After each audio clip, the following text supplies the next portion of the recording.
Alright, so we're up live. Just before I get started with playing, I'm going to go ahead and read from chapter 2 of the Didache, and if you're not sure what that is, I'll go ahead and explain it after I'm done reading it. It's not very long. And it says, the second commandment of the teaching is, do not murder, do not commit adultery, do not practice pederasty, do not commit sexual immorality, do not steal, do not practice magic, do not use potions, do not murder children through abortion, nor kill them after they have been born.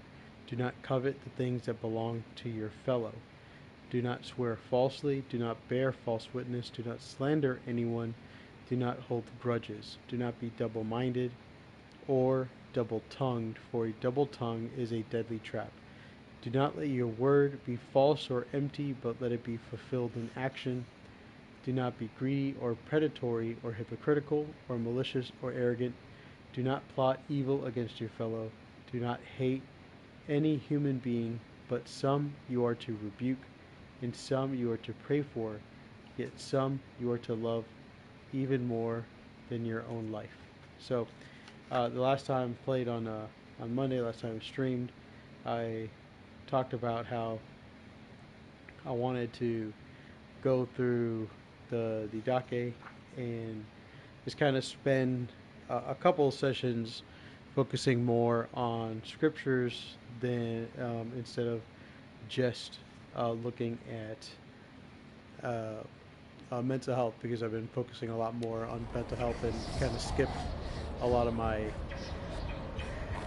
sessions that were supposed to be uh, for scriptures, the Thursday night ones, because we've been going to the fair, the Dade County Fair, and so we're missing those. So anyway, as far as the game goes, I'm in Gaia Prime, and I'm trying to find this power cell.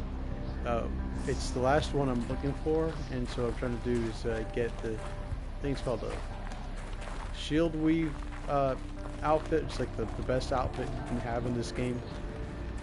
So I like accidentally found one of the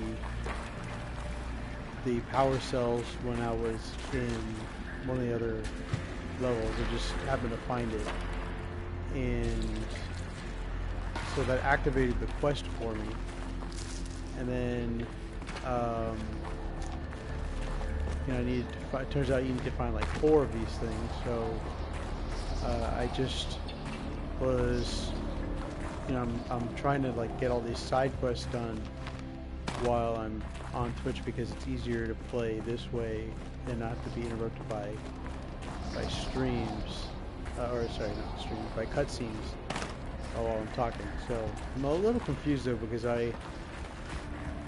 I've also, like, the reason why I'm playing so late tonight is I had to work on our front door. For the longest time we've had like this big gap in the door, and in the weather stripping, and so you could see like sunlight coming through the front of it. So I finally got it fixed today, but it took me like a long time, and I didn't get done till like 8 o'clock. And so I was kind of playing in between, just like waiting for a battery on the machine to charge so I can get started again. Now I'm like confused as to where I'm supposed to be going. I need to keep going up to 4, so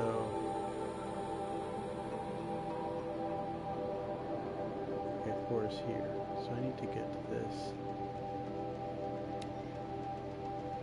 But you stop playing for a second and then just like forget what you were doing.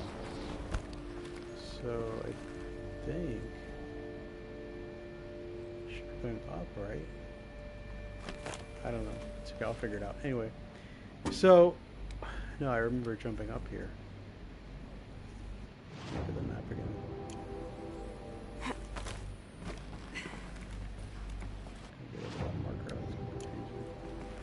Yeah, okay. So I remember now. I came up here. So I need to get over here.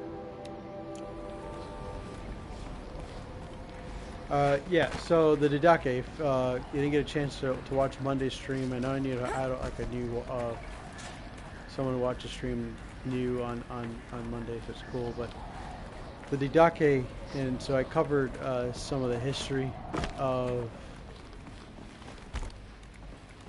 this is locked, I gotta go that way, of the document on Monday's stream, but it's just, and I know it's just be talking about scriptures, right? And so definitely, if you've never heard it before, you're like, oh, what is this guy talking about? What's the Didache?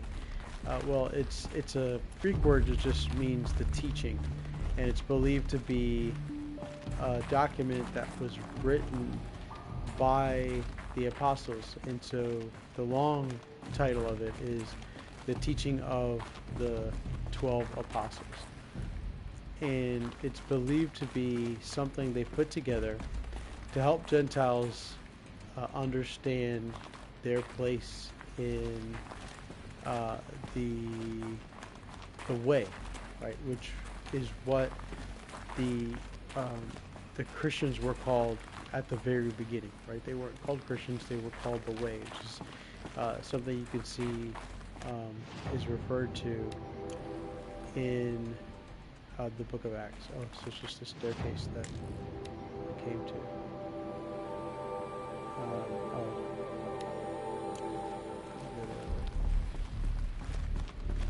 And so the way was a reference to the fact that the Jewish people knew that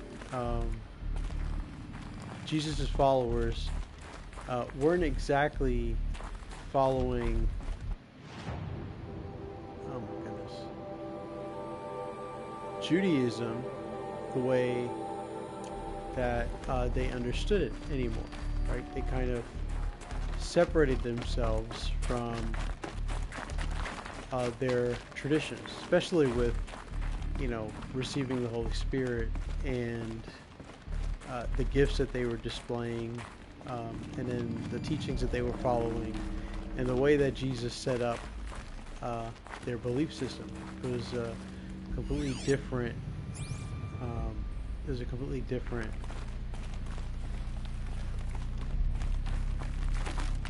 Tradition that they were going on. Jesus had his teachings, and Jesus had his way of doing things, and so the disciples set out to follow that pattern of Judaism that he set forth, and so they were going to do that as a community. They were going to follow his teachings, and so the Jewish people were aware of that, and so for them, where's that marker? I came back to 0.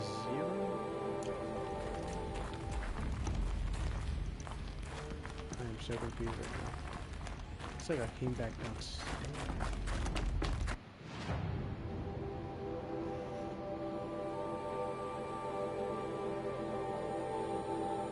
When you're not playing the mission, it gets tricky, because when you're playing the mission, the game's like, run through here, and you're fighting enemies throughout, so you kind of naturally just follow along and you know where you're supposed to go. But right now I'm like totally lost. I'm just trying to walk my way through here and get back to a place where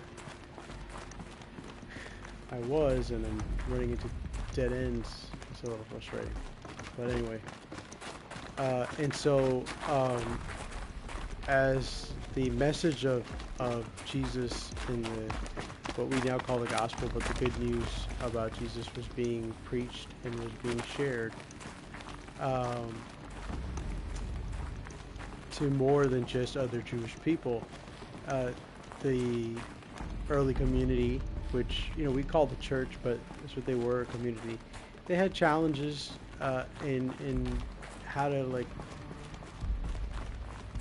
handle their growth, especially how they're going to handle the passing of information. And so, man, I'm totally lost.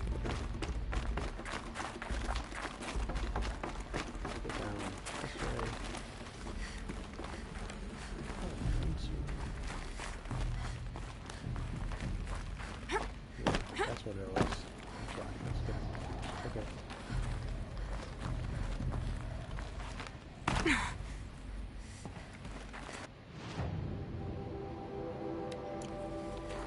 And so they decided to write some stuff down. And one of the first parts, especially when it comes to like Gentiles, right? Like they aren't part of the tradition at all.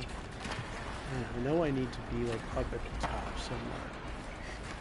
Oh, come on, come on. And they're not familiar with Judaism at all, right? The laws and Torah and Moses and all that kind of stuff.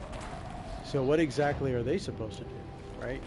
How are they supposed to fit in to this whole system of beliefs and and again the laws and stuff like that? And so in Acts chapter 15, you see like this council get together.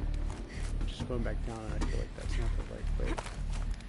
I'm going to do it and just see where it takes me.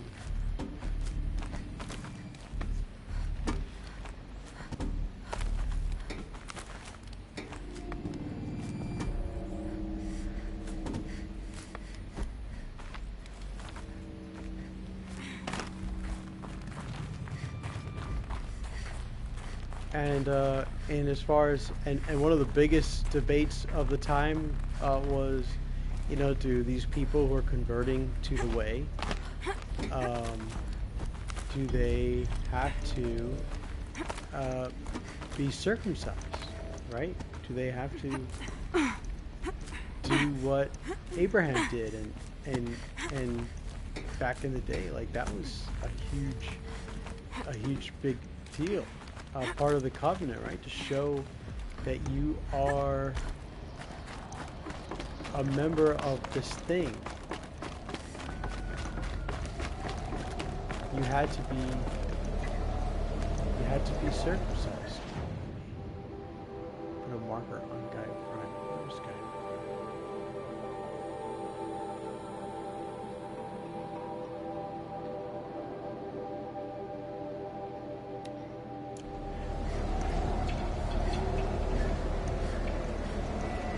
It's like way up there.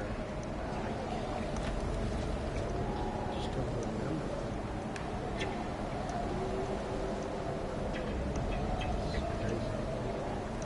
Actually, no, that's just the entrance, and I already navigated to that. Now I'm here. Zip line down. Anyway,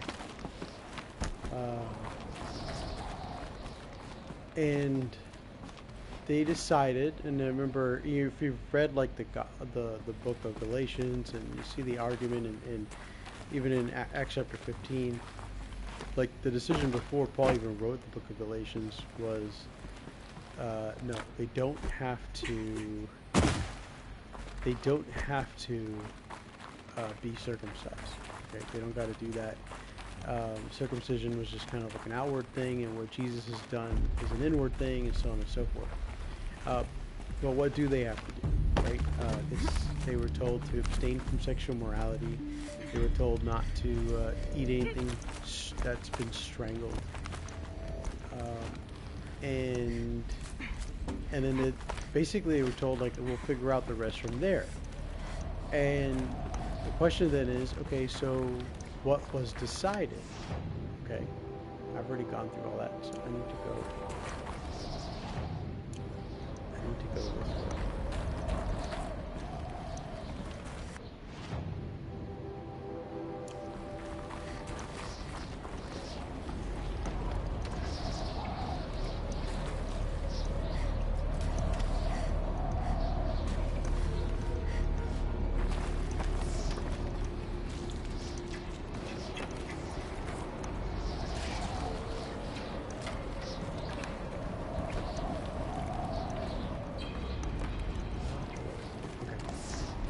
And that's where the Didache comes in. Sorry for my pauses, I'm just like trying to think.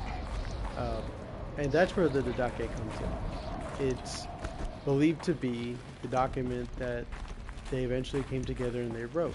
And where they decided this is the way that we're going to write a set of instructions for Gentiles who are coming into this new way of living, this faith that Yeshua, our master, taught us, and try to make it as clear as possible, like what their responsibilities are, what's expected of them, so on and so forth. So that's kind of covered the history of it, and on Monday's session, just kind of go over it again here tonight. It does. I don't understand. So it looks like I can go back down and back up.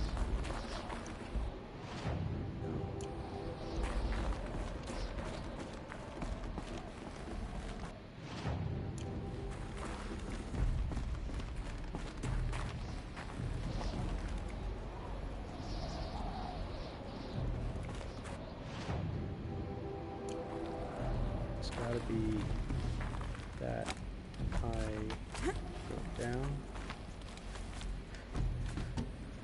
Now we get to chapter 2. In chapter 1 I covered on Monday. So chapter 2, it starts with this phrase in the second commandment. Now, I always thought the second commandment was just, to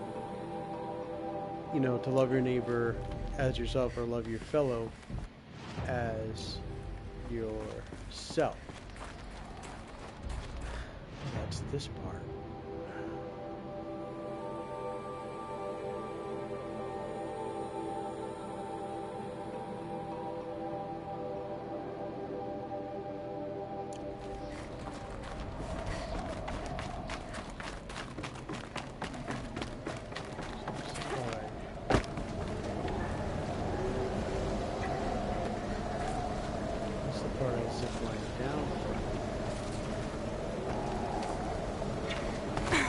So I was basically trying to, just like overthinking it. Okay, to love your neighbor as yourself, right? But something I learned was that actually the second command that they're referring to in this teaching is not love your neighbor as yourself. It is whatever you don't want to happen to you. Let me read it. Whatever you do not want to happen to you, do not do to one another. That's actually the second command. And the foundation for that command actually comes from... okay, so that's where I got confused. I thought I had to go back to this, but that's where I came from. So I need to keep going this way, which is where I was before, and I came back. Okay. So the foundation for that command comes from Jesus' teachings, and where we find that in the Gospels is in Matthew chapter 7. Well, at least that's one of the references there where I found it.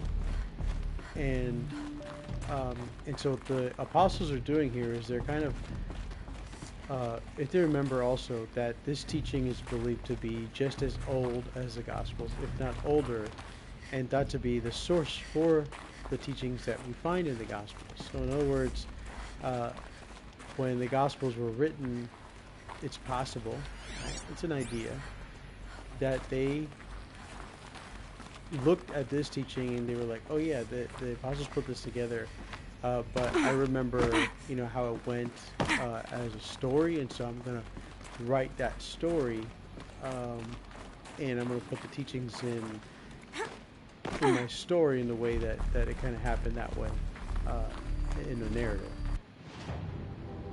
right? And so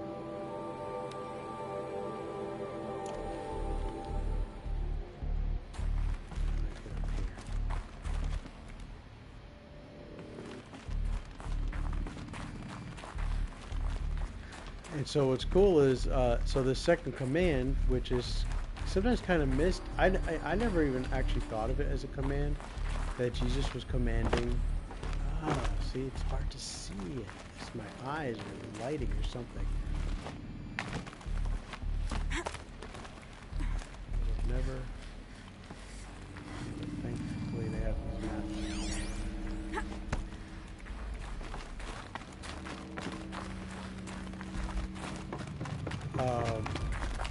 And so it'll be all worth it when I get that power cell and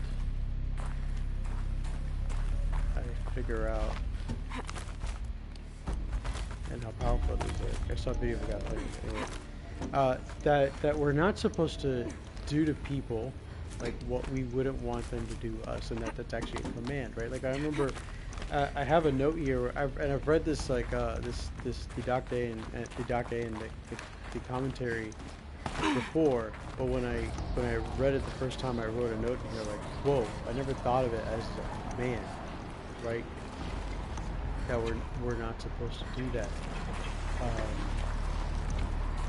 It always seemed like a suggestion. I don't know about you, but it always seemed like a suggestion to me, like they don't do to other. Blind jump there. I figured it was that we're not supposed to do to people we don't want them to do to us, kind of thing. But no, it's not a suggestion. It's actually a command from Jesus. So at least that's the way that it's understood and interpreted by the apostles here in this teaching, and by the writer of this commentary. He definitely sees it that way, that it was a commandment. Now, what does that look like practically? Well, okay, I'm like so close. Now, this is where, if I had known about these power cells, I could have gotten them when I was originally playing the game. But here's like a ledge.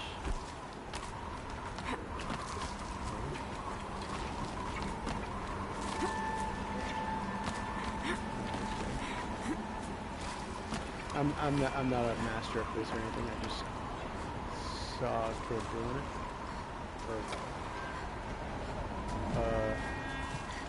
I'm scared. How scared people scare.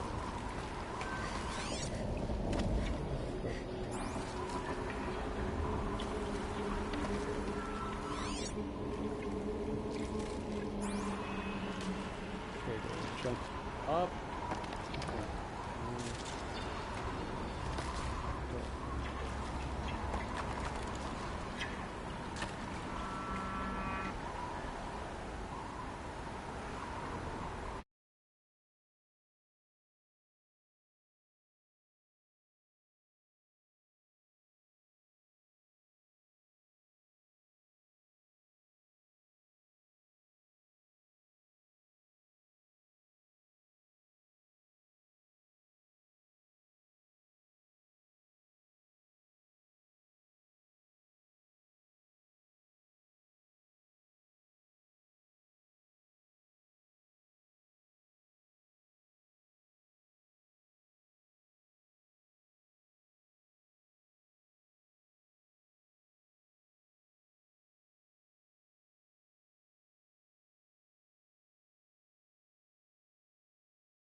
Alright, so I actually have to jump down here.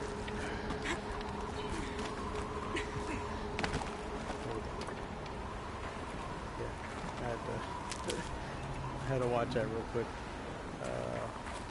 It's in here. I'm like super excited to get this thing. Here it is. This should be the last power cell I need to get to that ancient armor I found. Fast travel.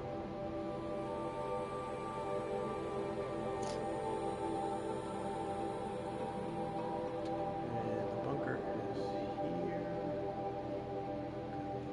Right there. Cool. So anyway, yeah, so this is a command, right? Whatever you do not want to happen to you, do not do to one another. Now, it starts with, in that vein, right, as a command, do not murder. Sounds simple enough, right? Not to murder. Now they mentioned this commentary is worth mentioning along with Jesus' teachings. the way that he added to this understanding, which was already in the Torah. And remember, this teaching is really for Gentiles who are entering the faith, right? Now, Keep that for later. murder, for the most part, wasn't acceptable, and the commentary does talk about, distinguishing between self-defense and things like that, whatever, which was understood in the Torah. There are times where that kind of thing might happen. But one of the things that Jesus added to it, and they call this an exaggeration, it's called a rabbinic method of guzma, Guzma, exaggeration. You probably remember this if you're familiar with scripture and with teaching. The way Jesus taught was, he said that someone who's angry with his brother is also guilty of murder. Right? And so he was equivocating and putting on the same level, those emotions that we can have towards people, and it's kind of like this literal interpretation of murder. Like you can't murder somebody literally. You also can't figuratively shame or have this anger towards somebody, because we can shed someone's blood literally, right, in their life, but when it comes to anger and shame and the way that we can treat somebody, we can do that figuratively as well. We can murder relationships, we can murder reputations. We can do a lot of bad things to people just through anger. So there's the exaggeration. These clamps have the armor locked in place. Maybe That there's a way Jesus to uses, power up the mechanism, but he does release the that with a clamps. purpose.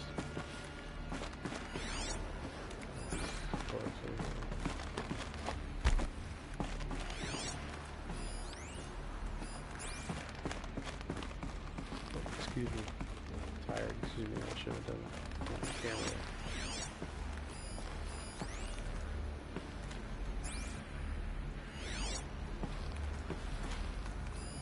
Armor. From the age of the old ones. But how do I get to it?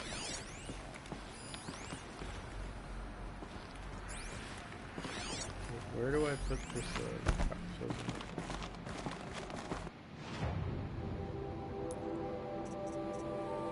I gotta activate this so it doesn't work.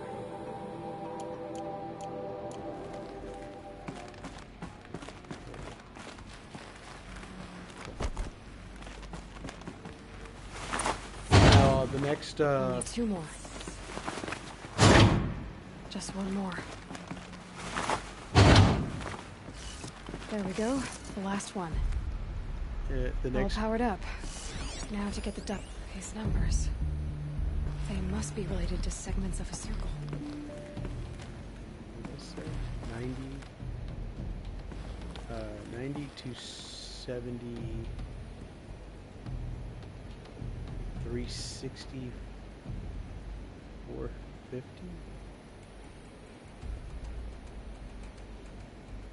Right. And then what? What's that last one? Oh, that's easier to read. Okay, 90, 270, 360. Like 90 degrees?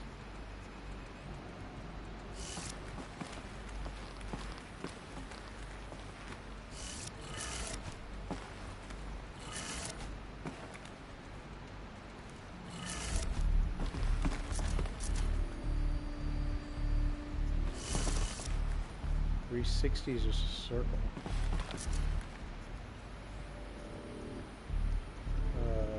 450,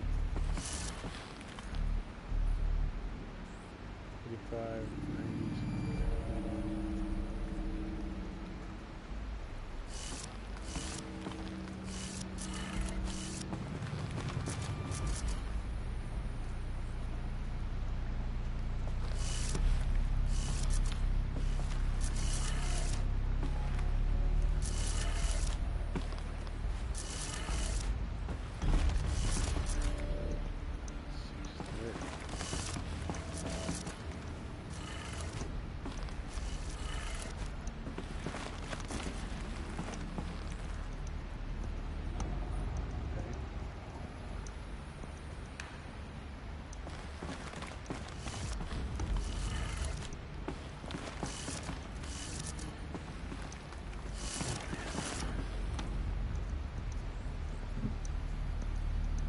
Anyway, while I'm figuring this out,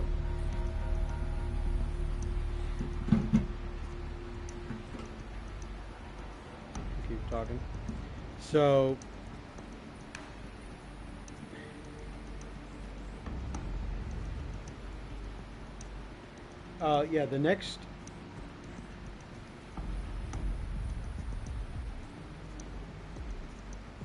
yeah, the next, sorry,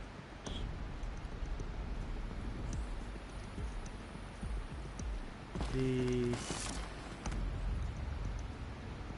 the the next commandment is to not commit adultery. There again, like Jesus taught, there was an exaggeration about lust, and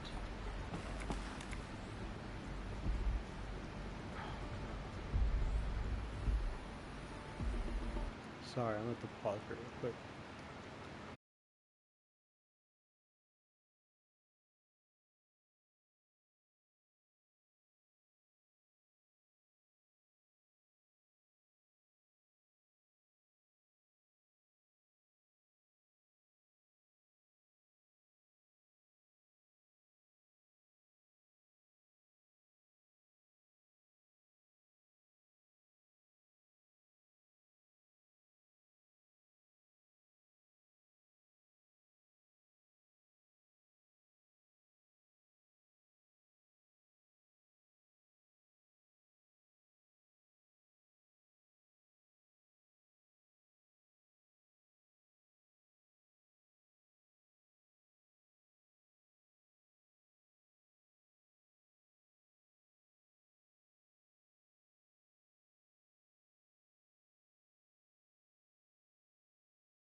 Sorry about that.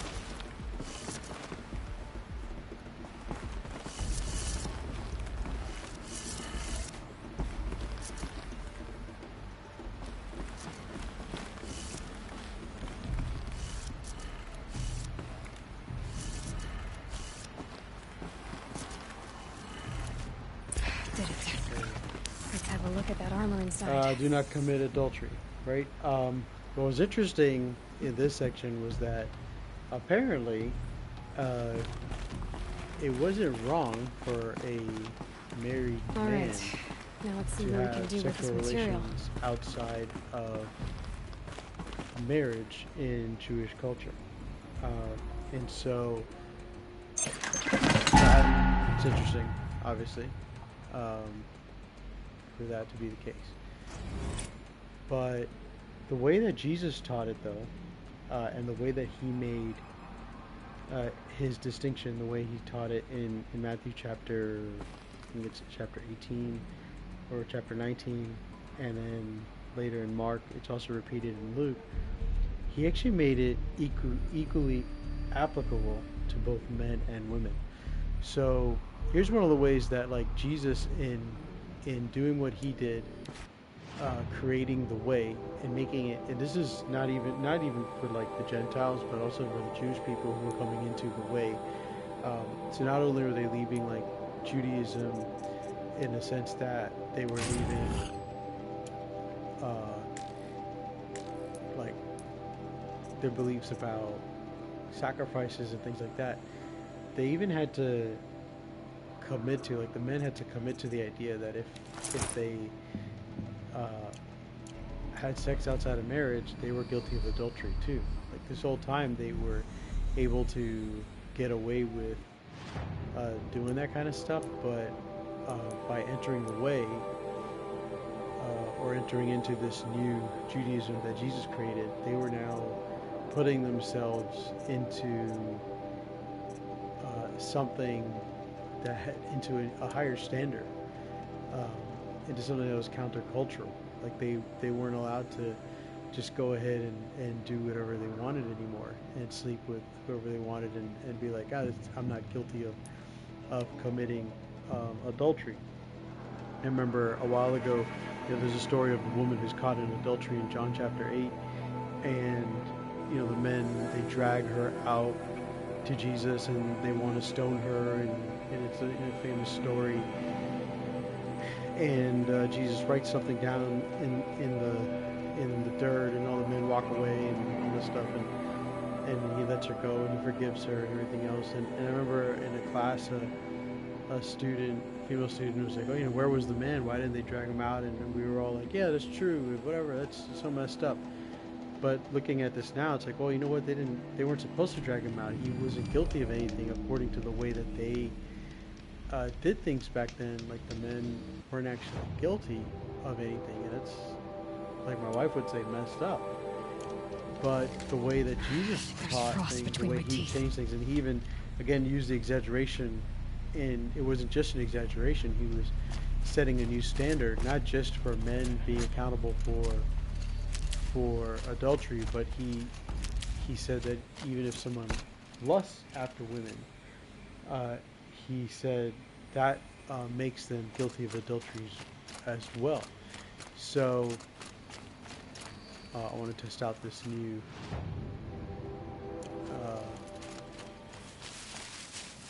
armor. But I just realized I know I fast traveled here, but I just want to make sure it's safe. Actually, I just arm the right weapons at right now. And so, do not do to others what you wouldn't want them to do to you, right? You wouldn't want someone to sleep with your wife, and so don't sleep with their wife. That's like the premise of these teachings.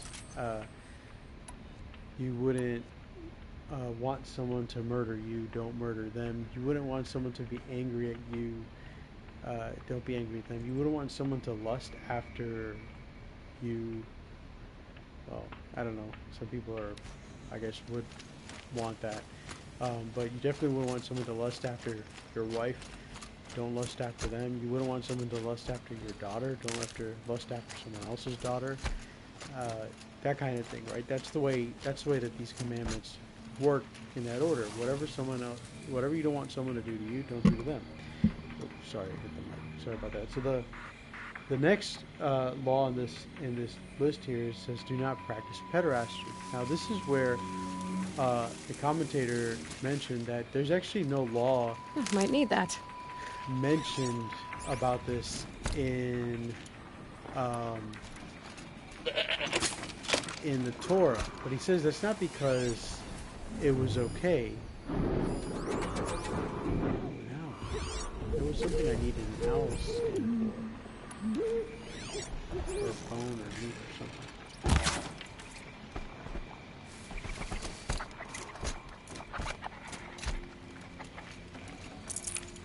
Cool. I think I need a talent.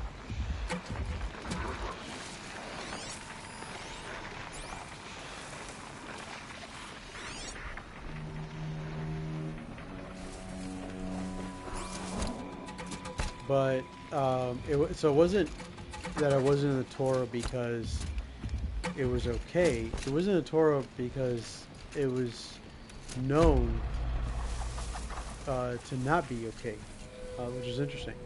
So the reason why they had to add this into the teaching was because of its prevalence in Roman and Greek One of these things Grecian again. culture.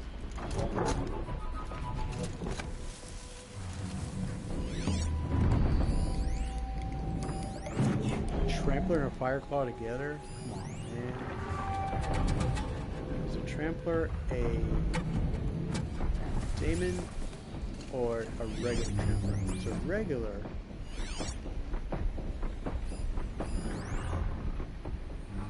I could convert them. Let's get this over with. And let them fight each other a little bit. if he's not, then I gotta beat them all. So anyway, so since it was prevalent in their culture and they're coming into this new faith, the apostles felt, the need to explain to them you cannot practice pederasty anymore. Pederasty is just a mere word for pedophilia, and it explains here that young men and older and younger partner were completely and socially acceptable. In fact, it was kind of like seen as That's it. this like Nothing to see here. mentoring type thing, right? Like a young boy would turn 12, and then they were initiated into the virtues of being a man. In order to go into sexuality.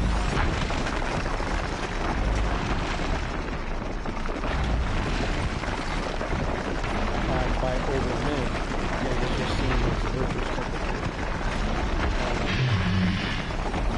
So they were turned over to men at that age, which is, in my opinion, and in the opinion of a lot of people, like, extremely inappropriate.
So, to me, it's interesting that in our culture, in American culture, and a lot of cultures around the world, this kind of thing is still prevalent and exists.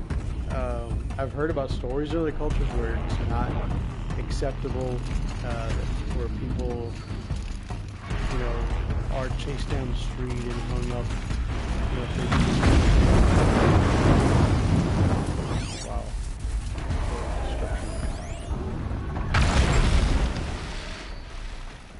But it was definitely like something that was allowed in Roman and Greek culture, and so it was something that the early church, the apostles had to set a rule. The next command was about, and again, this is like, don't do to others what you don't want them to do to you. Part of it, sleep with young boys, you don't want them to do that to your young boys, you don't want to do that to their young boys. It's not right. And then there were rules against not committing sexual immorality, which is a more broad definition of sex outside of marriage. Now, I know that this category or this subject in general is controversial, especially in American culture. A lot of people don't like to be told that they can't have sex outside of marriage. I remember a time when this conversation was easier to have. It was more expected, and it was more. There were more people that just felt like they wanted to have sex, and they just would do it quietly, and without really having much argument about it. They just do it and try to keep it a secret. Now, in my experience, it's more like people just want to be able to do it and admit they do it, and not have to be confronted with the possibility that they're doing something wrong, right? But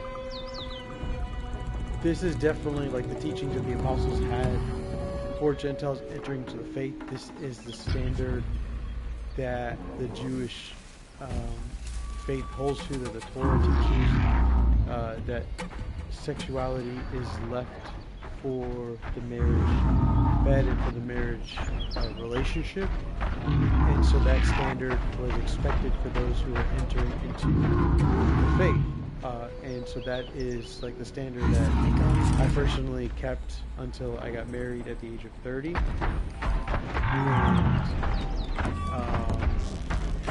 that is the standard that I'm teaching my daughter, and that's the standard that I expect for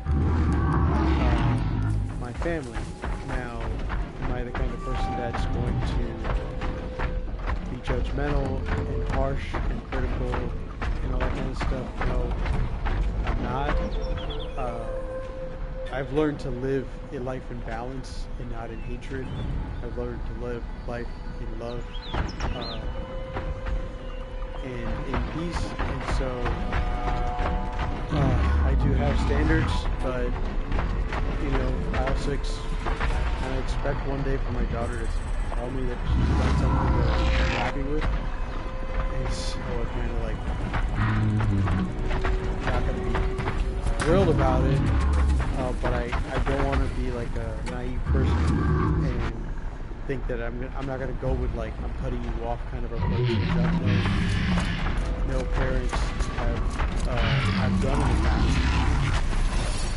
And I don't want to be that guy either. So anyway, but that is the teaching. The next teaching is about stealing. It says do not steal, right? Don't do to others what you wouldn't want them to do to you. You wouldn't want people to steal your stuff, don't steal theirs. It says don't practice magic, and this has everything to do with the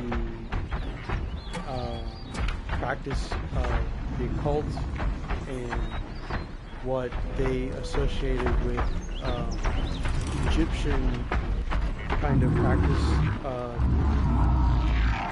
of religion. If you think back to Moses and his time getting the people of Israel out of how like they would copy some of the turning the staff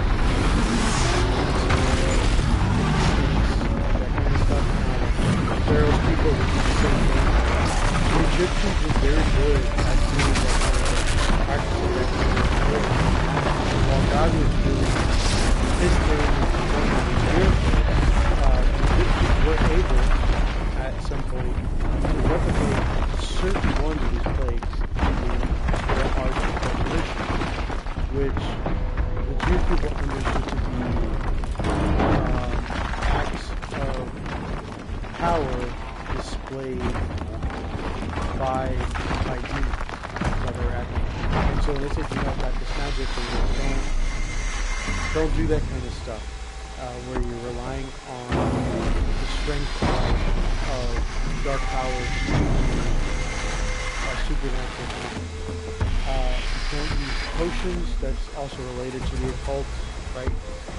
Kind of thing, which is also related to the use of drugs, psychedelics, which can affect your mind. So you see things from LSD and marijuana, which I don't know, stuff like marijuana, but you have zero hallucinogens that can make you see things that aren't real. So you always have to be careful with that kind of stuff, right? I know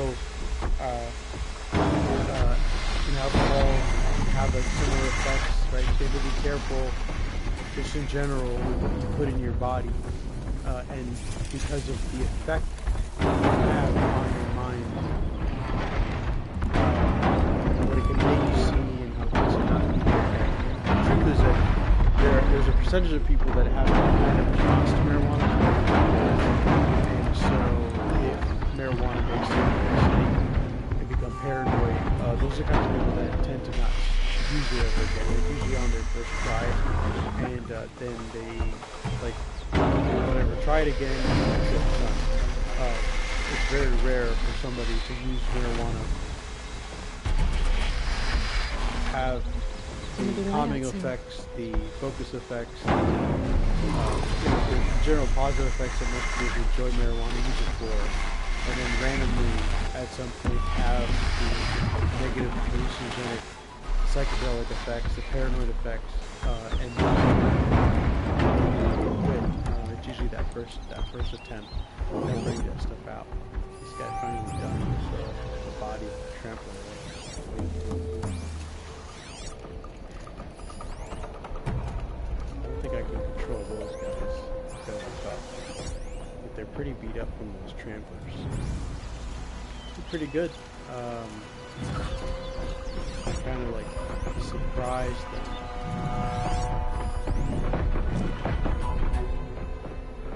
demonic machine. Oh, so it actually tells you that. I'm pretty sure.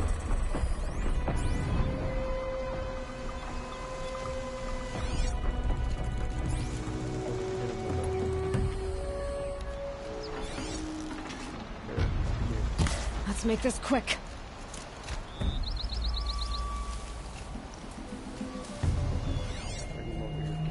Like take everyone individually.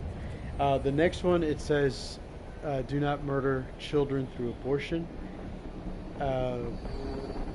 This one is pretty controversial right nowadays with politics. We just had the judge nominated.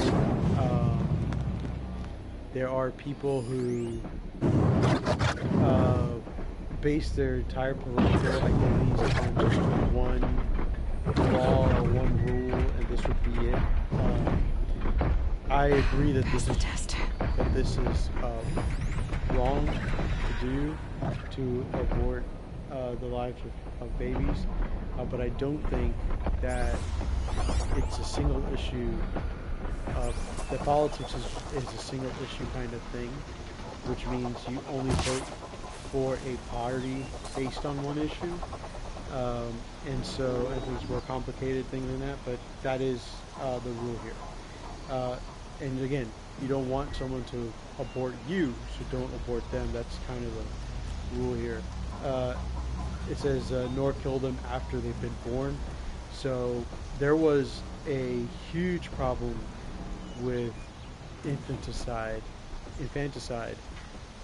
in the early times in Roman culture. Especially, they would especially cast away girls when they were born. And this was one of the things that the church was excellent at.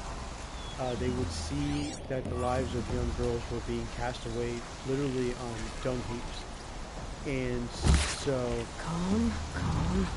they would go out there and they would just save the children off of the dung heap. Dung heaps is like a trash pile, right? Like poop piles. And so they would just go out there and just grab the children off the poop piles and bring them in. And it was usually girls because they had the least value in the society, and so this became part of the rules here. Again, you don't want someone to just throw you away or kill you after birth. Don't do that to them, kind of thing. Safe. The next rule, anyway. or the next law here, I should say, in accordance with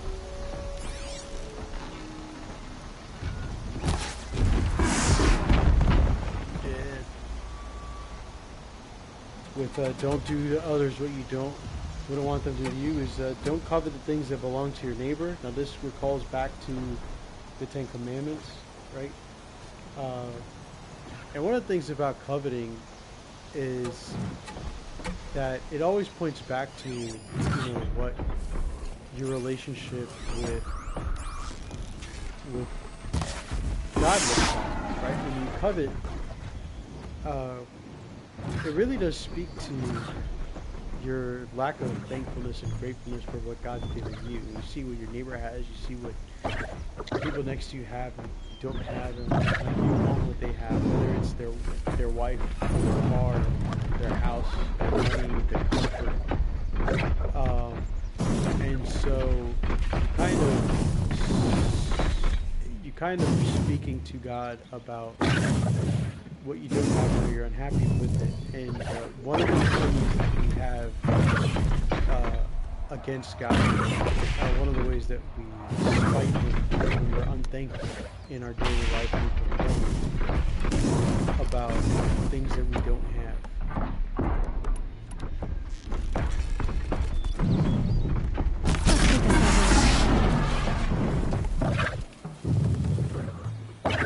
And coveting is definitely one of the ways to communicate it to God, is when we covet for others things.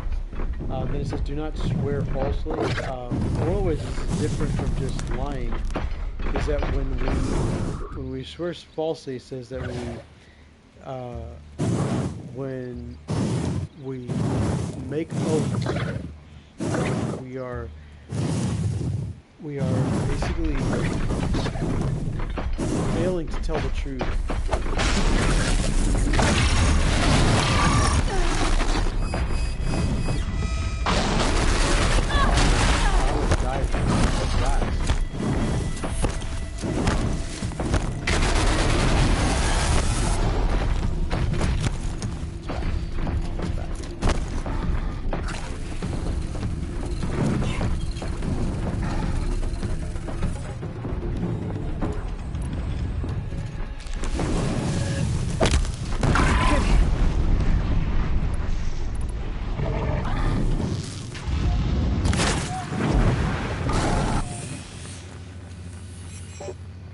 Right, and when we so it says when we take making false oaths, it's like when we swear falsely. That's again, it's not. It's more than just lying. It's swearing falsely is an act against God. It's just like coveting. It's an act against Him, and swearing is an act against God, because we can't make an oath against anything else. Nothing else belongs to us. And so because ultimately we are made by Him and we belong to Him, when we make an oath, where is this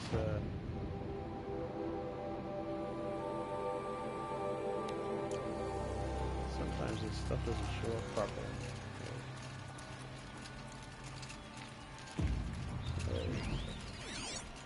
Should be me and him now. Alright, we just need a place to hide. Because I'm not confident now in just this armor.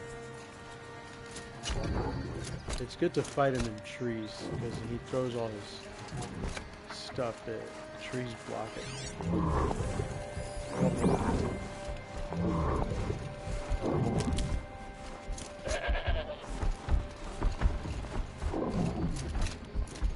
Nice though, there's like cover for some shooting at this guy.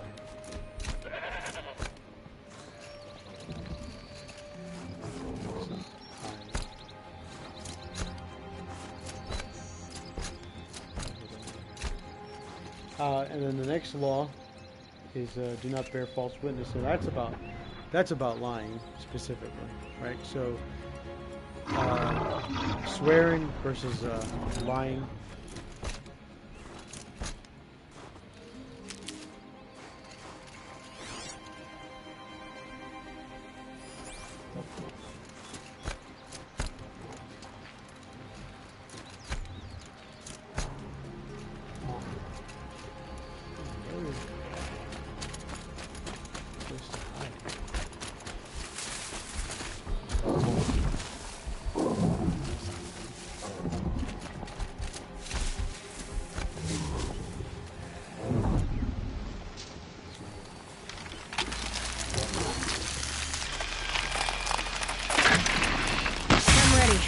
Gotta be.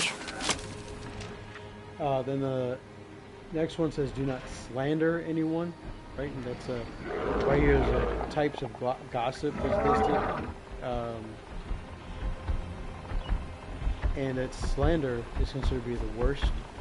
But there are other forms when you talk about someone, you give the details of someone's life, which I kind of hate. It's like, why do you have to tell people about what I'm doing with my life? But it's not as bad as slandering people. Slandering people when you are just talking negatively and speaking poorly about people purposely.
think the last one of these is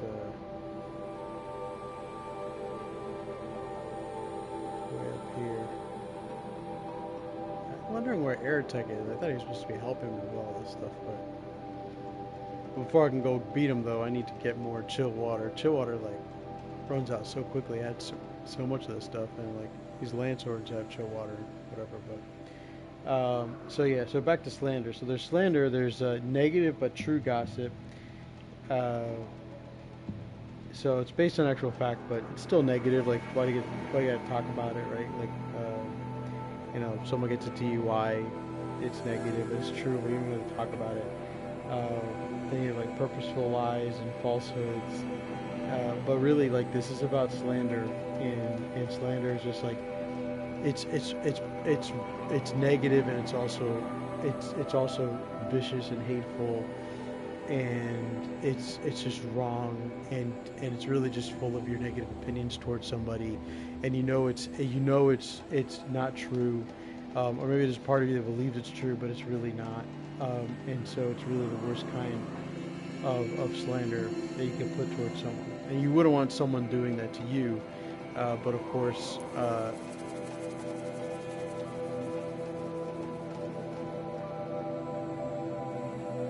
Oh, sorry, I just read to talk to air attack. So maybe the last one does have air attack helping out.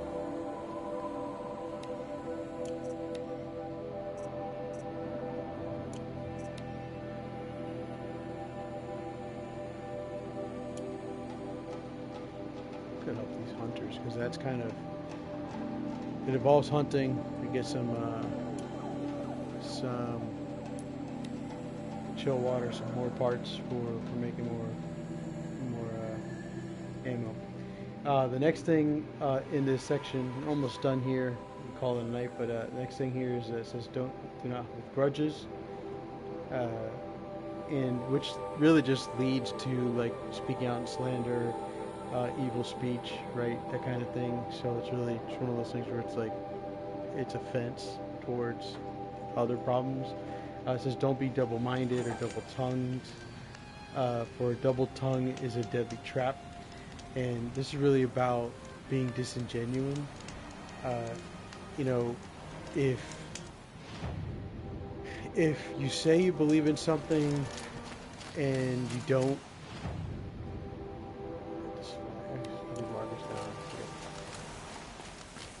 then why say you believe in something, right?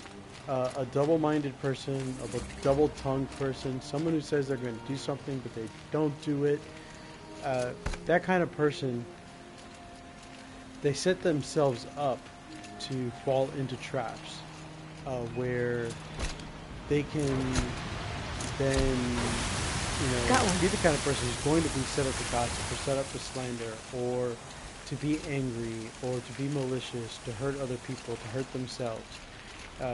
And you can just actually set yourself up to avoid trouble by being honest. If someone asks you, hey, you want to go,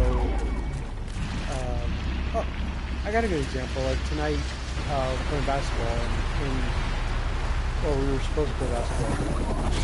And if someone says, hey, overloaded by that pulse from the tower. You want to play in Thanks for your help. and you agree to go play, and you're like, yeah, I'll play, and I'll be there, and you don't show up, then If I can get to the tower, I can override. There's the herd. Are you joking? Nope. It is a pretty... Forget it. and you don't show up, right? You said you'd be there, but you don't show up. Like, what does that say about you? Right? You weren't genuine about your enthusiasm. You canceled at the last minute. It just makes you look bad, especially if you never intended to be there, but then this thing is messing up. You never intended to be there anyway.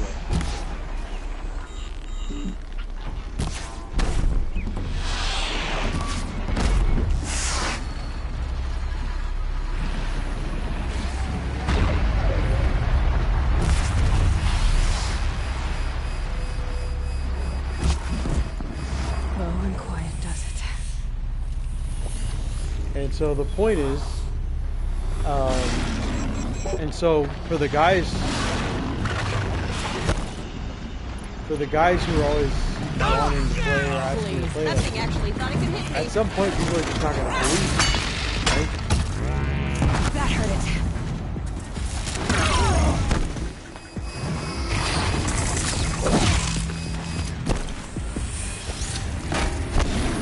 You say you're going to be somewhere, like, why would I believe it? At some point I'm just not going to believe that's what you're doing. I've got people like that in my life right now who they've burned me so many times where I have no interest in having any kind of relationship with them because Getting closer!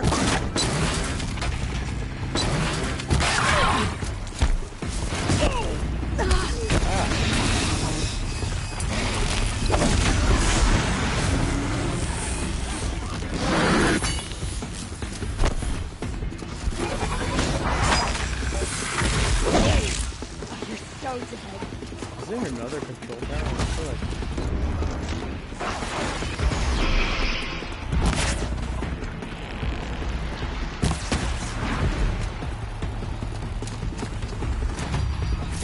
One machine that disappears into thin air. Just what I asked.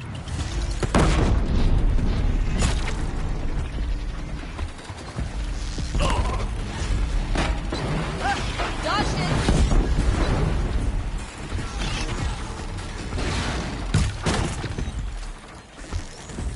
because at some point, like, you just don't trust them because at some point, like, their double tongues and their lies, like, that just becomes who they are, right? And so why would I take the time to trust them and believe them if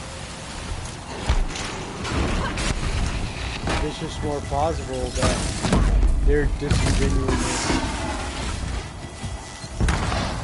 is actually a better indication of who they are than anything else.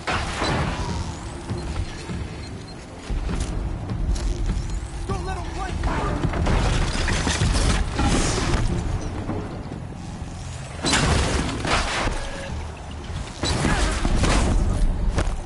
Oh, I'm using the wrong arrows.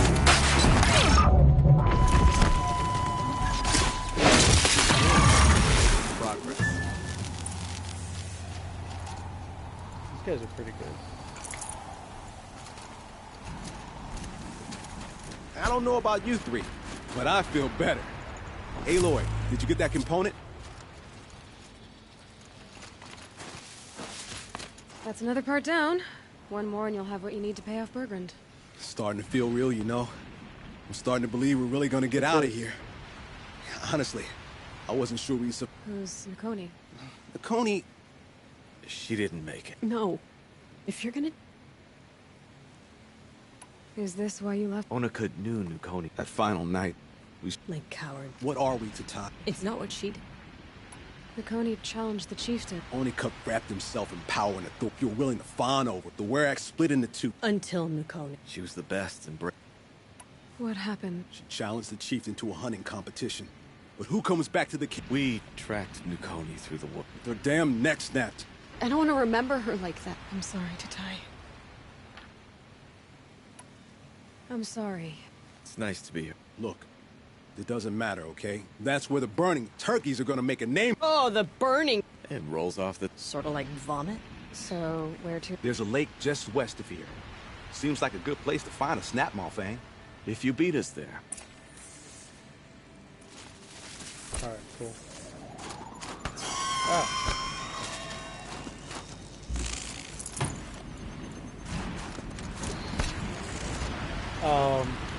The next one says, do not let your word be false or empty, let people filled in action.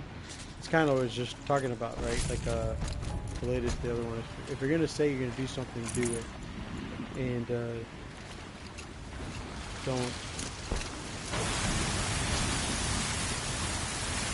don't let it be empty words. And finally, don't be greedy. Don't be predatory. And that's related to the greed. And I think predatory greed has a lot to do with taking advantage of those who don't have a lot, right? There's don't be greedy, and has a lot to do with like coveting, and then taking what you do have and spending on yourself and not considering the needs of others.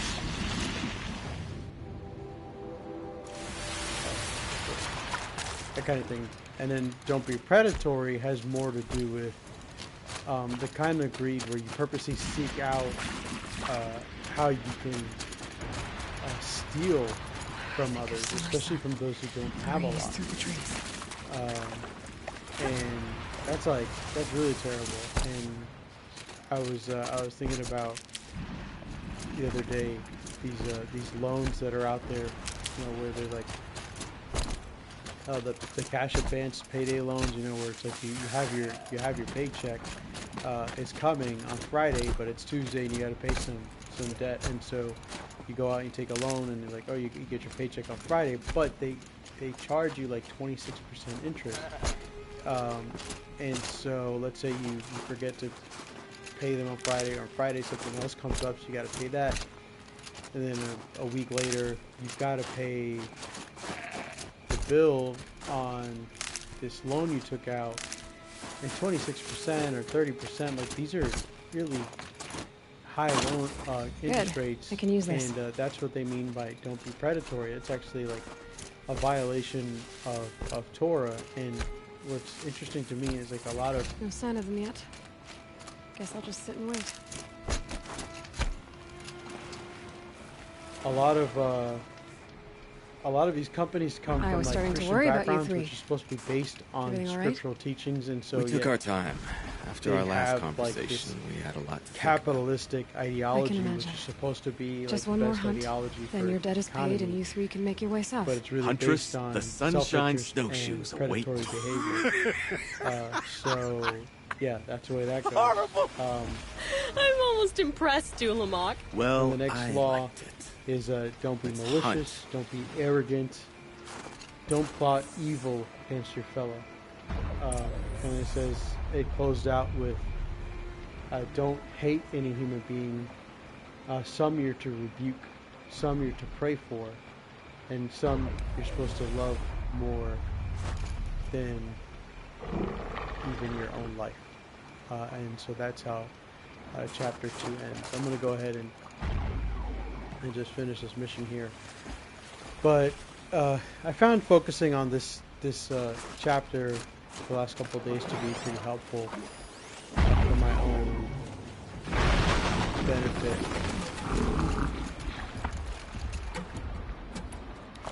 Just because it helped me to remember, like, as I was going around, like, get to him. Precision arrows are long enough, otherwise I don't have it close.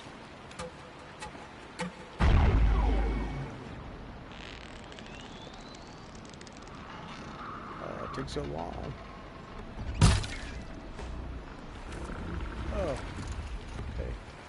I don't know if I missed or if it's just too far.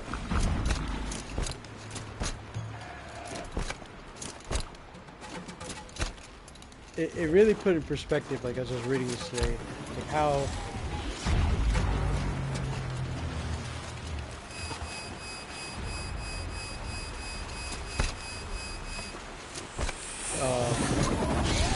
you know, it's supposed to be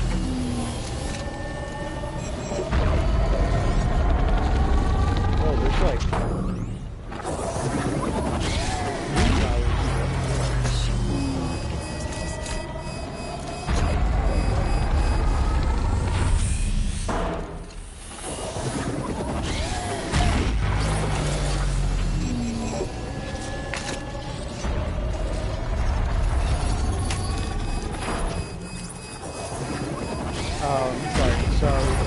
just really Those legs, the sheen of the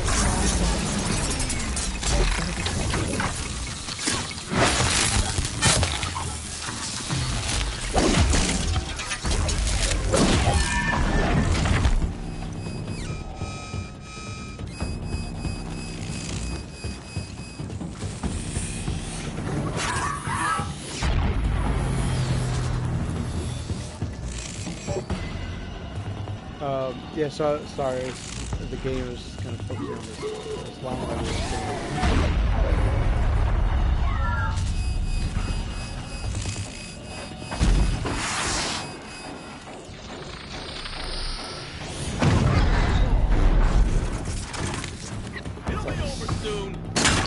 Sleeping or something. It's weird. It's a weird glitch. Doesn't see the guy. It's fine with me. Trust in my spear!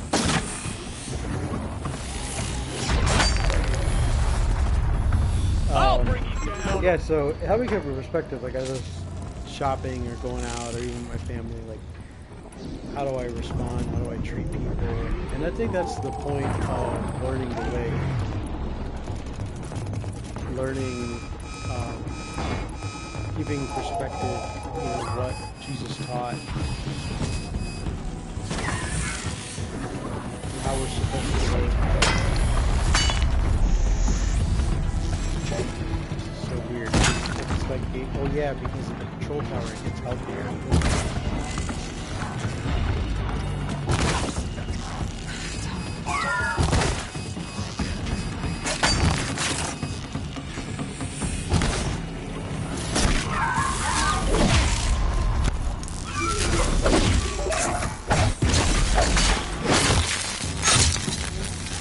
Here goes!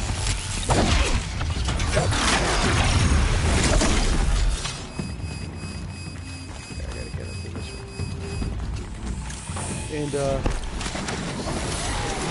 that's the point, right?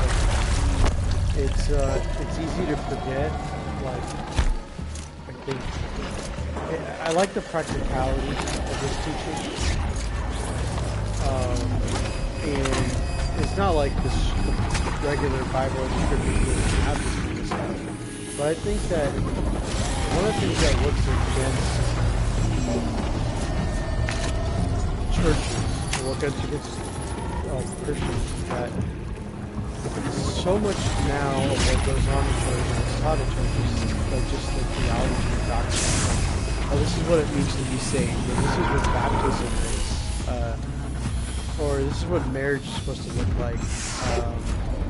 Or this is what a man is supposed to be. And so the question becomes like, okay, so what are some of the practical stuff what are some of the practical things that we're supposed to be learning about how we're supposed to live? And to go through a list like this is actually really important, and to break it down and to say like, okay, we're actually teaching about, not gossiping and not slandering. What's the difference between Kids, pulse is working for me. Get in closer!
Back to your business.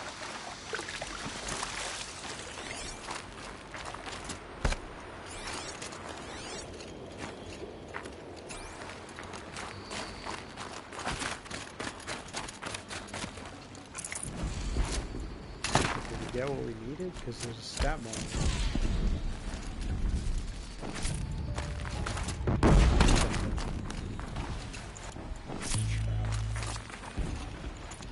So anyway, yeah, that's what, like I was saying, that's all like the practicality of the way of life.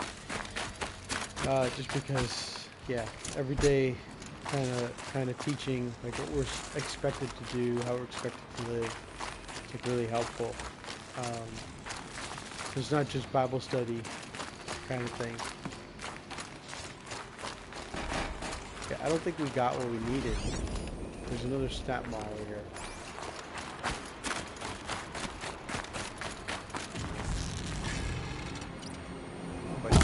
Sounds like to me.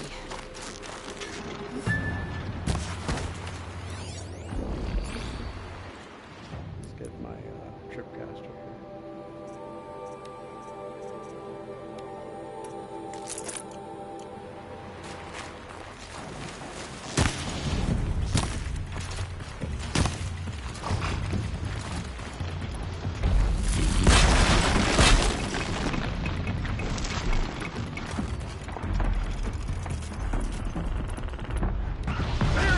Decisive act!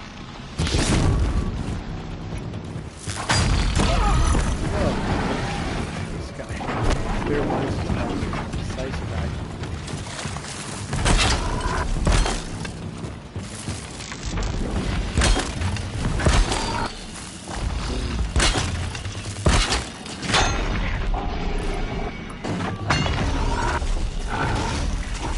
Got you!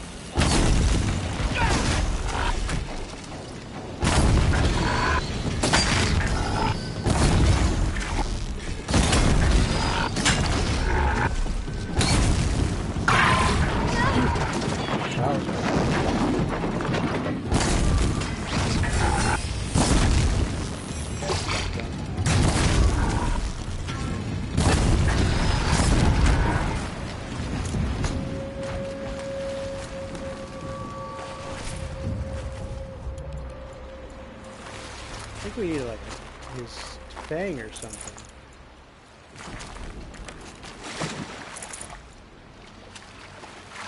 Still says kill the machine.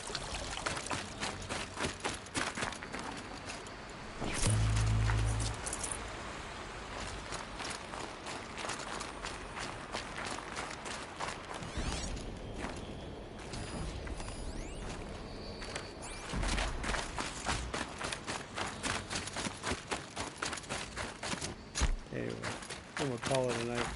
Oh, there's another one.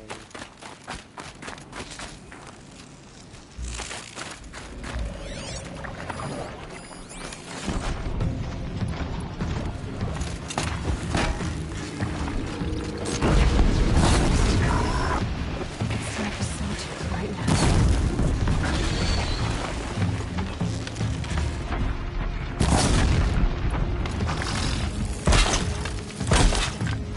And take...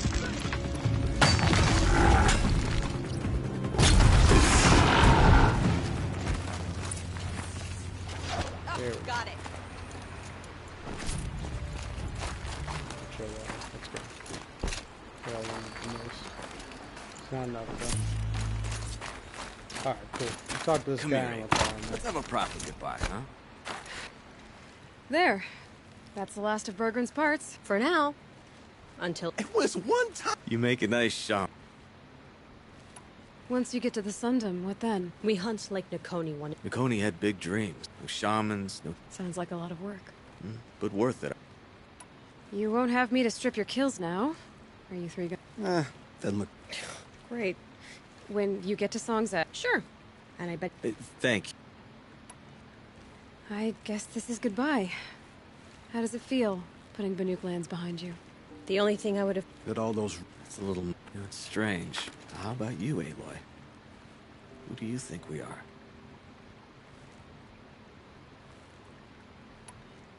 You do more than just survive. I like that. Nakoni's arrows. I know I'm not part of the Werak, but that's the best suggestion I've heard since I met you three. Yeah.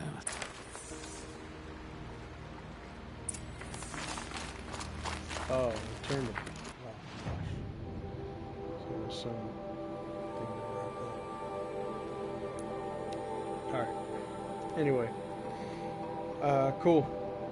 I don't know if I had anybody watching live tonight, but I know that some have been watching these later, so I appreciate that. And I'll see you Monday.